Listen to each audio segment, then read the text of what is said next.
Marami talagang bagyo ang buhay. First of all, believe in God.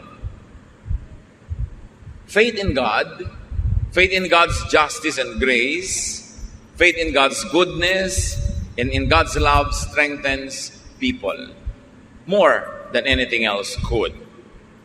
Pag ang tao ay may pananalig, may pagtitiwala, napakalaking lakas ang ibinibigay noon sa kanya.